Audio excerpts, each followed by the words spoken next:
On the news tonight, Osun State government urges residents to stay clear of drug abuse.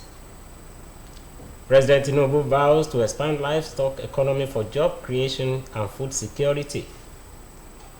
And from the foreign scene, protesters demand President Ruto's resignation as Kenya marked 1 year anniversary of deadly demonstrations.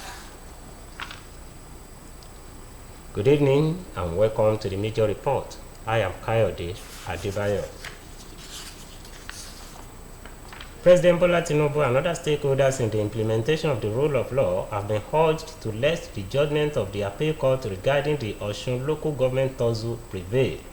Chairman People's Democratic Party in the state, Honorable Sunday Bisi, made a plea at the 46th edition of the Frontliners, a monthly program of the League of Veteran Journalists in Osun State. Akinwumi Akinyele has the details.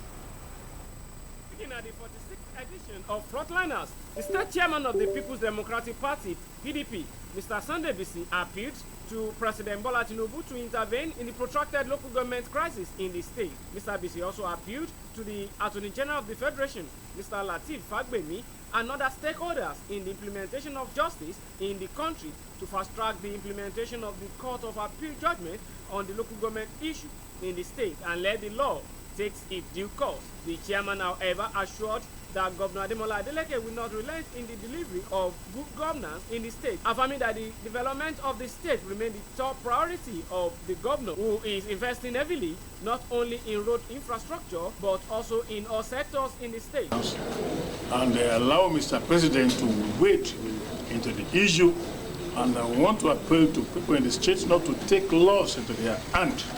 We want peace in this country. When this thing started, about 7 of our members lost their lives. We don't want to lose anyone again.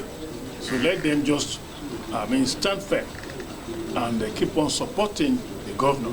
The chairman of the League of Veteran Journalists in the state, Mr. Smollett Alamu, also appealed to the politicians in the country not to ignite any form of disturbances, but to employ maturity in settling all issues. I don't want any form of distraction in the country, and in particular in Osun State. So I want to appeal to all politicians to take it easy, lying low. They must ensure that they don't ignite any form of disturbances in this state. Earlier in his remark, the chairman of the occasion, Oluomo Tajudeen Oladipo, eulogizing the role played by the journalists in the development of the society, emphasizing the onerous role of the veterans who are still in active service in the wake of the creation of the state. Highlight of the 46th edition of Frontliners, moderated by Prince Kayode Adedire, includes question and answers by the panelists, Mr. Sonya Fadike and Mrs. Dumade Durojaye, and the members of the press. The 46th edition of the Frontliner was attended by Osun State Commissioner for Political Affairs and Intergovernmental Relations, other stalwarts of the PDP in the state, members of League of Veteran Journalists in the state, among others. It has been Akinwumi Akinyele reporting for OSBC News. Osun State government will give no room to drug abuse, particularly among the youths in the state.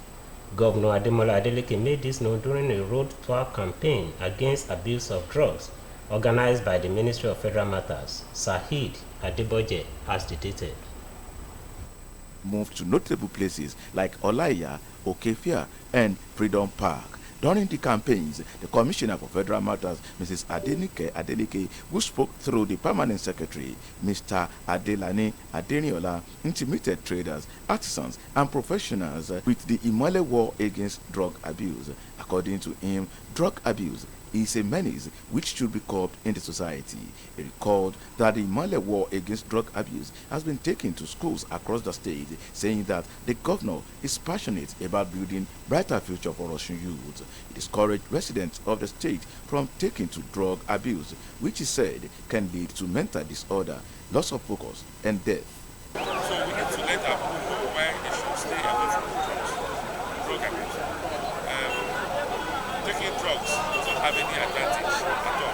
No advantage at all. It will destroy the dreams. It will destroy people's dreams, destroy their financial health, destroy them on all fronts. And it is better I would let them know now that they should stay away from it. Because once you start, there is a tendency of getting addicted to it. And once you are addicted, it becomes a big problem. For OSBC News, this is Saeed Adeboje reporting. The federal lawmaker representing Odo-Otin, Ifelodun and Boripa Federal Constituency of Osun State in the House of Representatives, Honorable Olusoji Adetunji, has raised alarm over the prolonged suspension of banking services in the constituency due to incessant armed robbery attacks. Honorable Adetunji raised the alarm while presenting a motion titled Urgent Need for Strengthened Security to Restore Banking Operations in Odo-Otin, Ifelodun, Boripa Federal Constituency of Osun State. He noted that access to banking activities is a fundamental right and necessity that no Nigerian community should be denied, saying the situation is a grave threat to economic activity, citizen safety, and financial inclusion in the area. The lawmaker, who is a member House Committee on Appropriation, recalled a series of violent incidents beginning with a devastating robbery on February 2016 that targeted 3 commercial banks in Ikion, which left 10 people dead. He also highlighted subsequent attacks, including a deadly assault on another commercial bank at Iragbiji on September 2021, where 4 people were killed, as well as similar tragedies in Okuku and Ire. The Osun federal lawmaker urged the federal government to establish and implement a robust long-term security architecture to curb persistent armed robbery attacks and allow for the safe reopening of banks in the constituency. Following the adoption of the motion, as seconded by Honorable Mudashiru Alani, the House referred the motion to the Committee on National Security and Intelligence for further legislative action. Benue State Governor Hyacinthe Alia has condemned the killing of 2 Kano State indigents by suspected youths at Agan community in Makurdi. According to a security source, the victims, who were transporting goods to the eastern part of the country, were attacked and killed after parking their truck to buy a recharge card. In a statement issued by his Chief Press Secretary, Kula Teso, the governor described the act as barbaric and unacceptable, ordering the immediate arrest and prosecution of the perpetrators. Alia expressed sadness over the incident, emphasizing that Benue people are known for peace and hospitality, saying he will not allow some criminal elements to tarnish the image of the state. The governor extended his condolences to his Kano State counterpart, Abba Kabir Yusuf, and assured the people of Kano that justice will be served. Meanwhile, the statement confirmed that 5 criminals have been apprehended in Makurdi by the police following the governor's directive. Scores of bandits and some military personnel have been killed following a gun battle in Niger and Kaduna states. The Nigerian Army Headquarters made the disclosure in a statement posted on its official X handle today. The statement said the operations were carried out in Kwana Dushe, Meriga, and Boka in Niger State and Ogwan Turai in Chikun local government area of Kaduna State. According to the statement, in response to the attacks, land and air component troops launched several counter-attacks that eliminated scores of bandits in the encounters. It added that some gallant warriors paid the supreme price in the day-long battles, while 4 wounded in-action troops are currently receiving treatment for their gunshot wounds. Meanwhile, an ad hoc committee of the House of Representatives is set to conduct a special security conference for sincere and in-depth discussions with stakeholders to arrive at sustainable solutions to the recurring security challenges in Plateau State. The ad hoc committee, chaired by Honorable Ahmed Adewale, is built to bring together critical stakeholders comprising security agencies, traditional rulers, community leaders, civil society organizations, youths and women groups, researchers and political actors to provide solutions to the security challenges in the plateau. Honorable Adewale, who spoke during the inaugural session of the committee at the National Assembly Complex in Abuja, explained that the conference will provide an opportunity for truth-telling, healing, dialogue, and decisive recommendations to address the menace. Meanwhile, former presidential aide Babafemi Ojudu warned that failure to address the security crisis could threaten the nation's democratic stability, calling on President Bola Tinubu to take urgent and decisive action against insecurity in the country. The senator, who represented Ekiti Central, criticized the administration's response as inadequate, referencing the recent violence in parts of Benue, Plateau, and Kogi states. Similarly, Kaduna State Governor Ubasani has urged his colleague governors to ensure the freedom of movement of all citizens in all parts of the country, as enshrined in the 1999 Constitution, saying the most important responsibility of any government is the protection of lives and property of its citizens, irrespective of who they are and where they come from. President Bola Tinubu has written a letter to the House of Representatives declining his assent to the National Assembly Library Trust Fund Establishment Amendment Bill 2025 into law. In the President's letter read at the plenary by Speaker Tajuddin Abbas, the President cited some constitutional policy and fiscal issues which he said were capable of disrupting existing governance systems and creating a problematic legal precedent. The President Tinubu acknowledged the bill's well-intended meaning and objectives, but expressed reservations about certain clauses that appear to conflict with established federal statutes and administrative policies. The President listed areas of concern, such as the proposed funding structure for institutions under the National Assembly, taxation of federal entities, matters connected to remuneration within the public service, and specifications around age limits and years of service. He said if the bill is allowed to become law in its present state, it could create an unsustainable precedent that could be detrimental to the broader interest of Nigerian public. He therefore urged the lawmakers to revisit and revise the bill to align with constitutional and physical frameworks. In another development, President Bola Tinubu has emphasized the importance of expanding Nigeria's dairy and livestock economy, noting that the sector holds enormous potential for job creation, rural development, and food security with the country's growing population. The President spoke at the State House, Abuja, while receiving Queen Mary Elizabeth of Denmark, who is visiting Nigeria as patron of the United Nations Population Fund. President Tinubu highlighted Nigeria's readiness to deepen cooperation with Denmark in knowledge transfer, veterinary health, and sustainable agribusiness practices. He identified conflicts between farmers and herders as one of Nigeria's pressing security and developmental challenges, which he hoped can be transformed into economic opportunities through investment, education, and modernization. President Tinubu reaffirmed that demography is one of the key pillars of Nigeria's foreign policy, which aligns with its administration's Renew Hope agenda.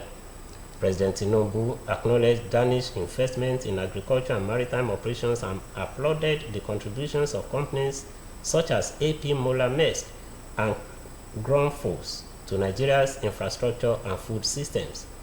The First Lady of Nigeria, who co-hosted the Danish Queen, emphasized the need to transform traditional Islamic schools to ensure formal recognition of the knowledge they offer as part of the broader educational reforms.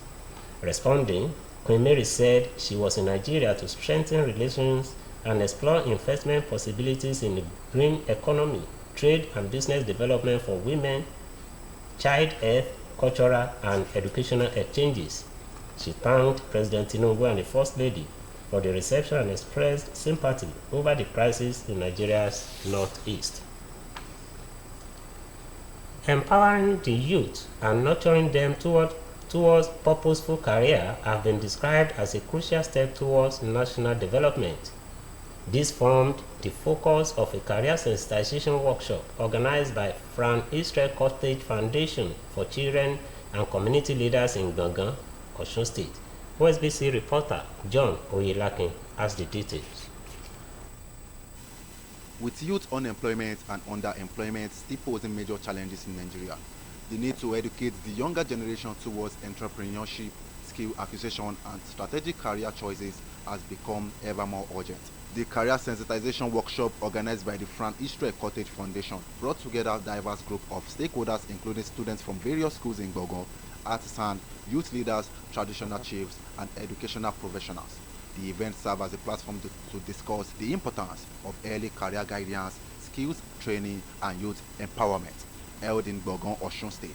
The event was attended by the Olufi of Gogo, Oba Oyeniyi Ade Toyeshe, represented by the Balogun of Bogon, Alhaji Kazim Onekepe, the Yalode, and other high-ranking chiefs, who all underscore the value of mentorship and the role of community leaders in shaping the future of the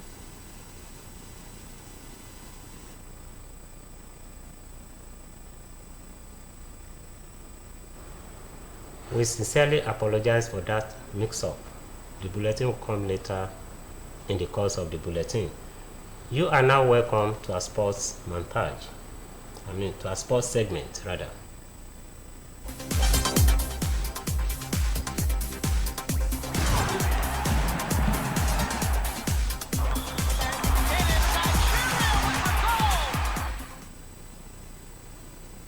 Nine-time African champions, the Super Falcons, will arrive in Casablanca, the capital of Morocco, today ahead of the 2024 WAFCON tournament, which will be played from July 5th to 26th in the North African country. 7 of the players, including American-based trio Asishat Oshuala, Michel Alozie, Deborah Abiodun, Chinwendu Ihezuo, Folashade Ijamilusi, Esther Okoronkwo, and new invitee Chioma Okafor are already in Casablanca. Reigning African Goalkeeper of the Year, Chiamaka Nnadozie, was the standout performer, pulling off a string of remarkable saves to keep Nigeria in the game, while the Falcons' closest chance of nicking the win was when Francisca Odega rattled the crossbar from a distance in the closing stages. The rest of the team, who played a friendly game in Portugal on Monday, will depart Lisbon for Casablanca today, where they face eternal rivals Ghana's Black Queens in another friendly on Sunday. Nigeria will be seeking a 10th continental title in Morocco, having won 9 of 12 championships that have been contested since the CAF launched the event as a tournament in 1998 to become Africa's most decorated women's national team. You are now welcome to a foreign story. Thousands of protesters took to Kenya's streets to mark a year since people stormed parliament at the peak of anti-government demonstrations, despite fears that they would be met by state-backed gangs and police violence. At least 60 people were killed last year by security forces in weeks of protest over tax rises and the dire economic situation for young Kenyans. Activists and families of victims have called for peaceful demonstrations to mark a year since the deadliest day of the unrest when parliament was invaded. But some called to occupy State House, referring to the Nairobi office of President William Ruto, and many schools and businesses were closed for the fear of unrest. Police blocked major roads leading into the capital's central business district, while government buildings were barricaded with razor wire.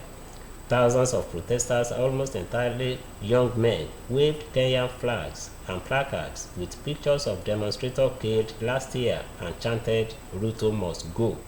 Chairperson of the Youth League for the Opposition Jubilee Party, Angel Mbuthia, said it is important that people mark anniversary as anger has flared over police brutality, particularly after a teacher was killed in custody following his arrest for criticizing a senior officer.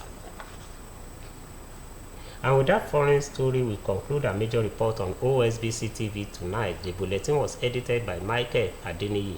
I am Kayode Adebayo. Thanks for watching and good night.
Wonderful is what you are to me.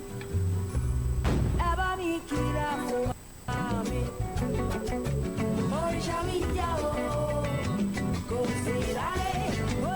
Every mom, a treasure beyond measure. 3 Crowns Milk. Healthy moms, happy